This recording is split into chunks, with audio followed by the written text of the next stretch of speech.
حضرت ابو مسلم خولانی رضی اللہ عنہ، جن کا اسمی گرامی عبداللہ بن ثوب ہے اور یہ امتی محمدیہ صلی اللہ علیہ وسلم کے وہ جلیل القدر بزرگ ہے جن کے لیے اللہ تعالیٰ نے آگ کو بے اثر فرما دیا، جیسے حضرت ابراہیم علیہ السلام کے لیے آتش نمرود کو گلزار بنا دیا تھا۔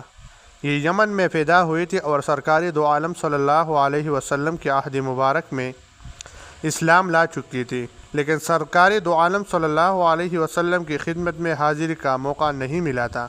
ان حضرت صلی اللہ علیہ وسلم کی حیات طیبہ کی آخری دور میں یمن میں نبوت کا جھوٹا دعوے دار اسود عنسی پیدا ہوا، جو لوگوں کو اپنی جھوٹی نبوت پر ایمان لانے کے لیے مجبور کیا کرتا تھا۔ اس ظالم نے حضرت ابو مسلم خولانی رضی اللہ عنہ کو پیغام بیچ کر اپنے پاس بلایا اور اپنی نبوت پر ایمان لانے کی دعوت دی۔ حضرت ابو مسلم خولانی رضی اللہ عنہ نے انکار کیا۔ اس نے پوچھا، کیا تم حضرت محمد صلی اللہ علیہ وسلم کی رسالت پر ایمان رکھتے ہو؟ حضرت ابو مسلم رضی اللہ عنہ نے فرمایا، ہاں۔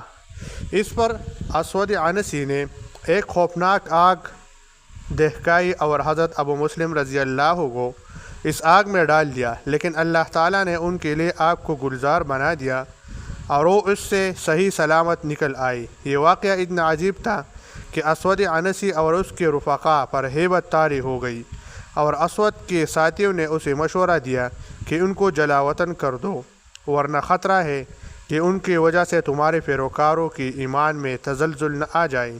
چنانچہ انہیں یمن سے جلا وطن کر دیا گیا۔ یمن سے نکل کر اب ان کے لیے ایک ہی جائے فنا تھی، یعنی مدینہ منورہ۔ چنانچہ سرکار دو عالم صلی اللہ علیہ وسلم کی خدمت میں حاضر ہونے کے لیے چلے، لیکن جب مدینہ منورہ پہنچے تو معلوم ہوا کہ اب تاب رسالت صلی اللہ علیہ وسلم روپوش ہو چکا ہے، یعنی ان حضرت صلی اللہ علیہ وسلم وصال فرما چکے ہیں اور حضرت صدیق اکبر رضی اللہ عنہ آپ کی خلیفہ بن چکی تھی۔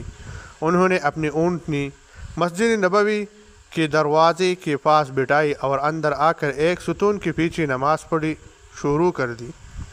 وہاں حضرت عمر رضی اللہ عنہ موجود تھے۔ انہوں نے ایک اجنبی مسافر کو یوں نماز پڑھتے دیکھا تو ان کے پاس آ کر بیٹھ گئے، اور جب وہ نماز سے فارغ ہو گئی تو ان سے پوچھا، آپ کہاں سے آئے ہیں؟ یمن سے۔ حضرت ابو مسلم رضی اللہ نے جواب دیا۔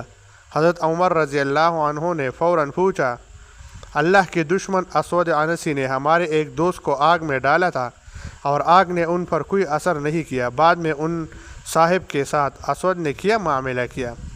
حضرت ابو مسلم رضی اللہ عنہ نے فرمایا، ہاں، ان کا نام عبداللہ بن ثوب ہے۔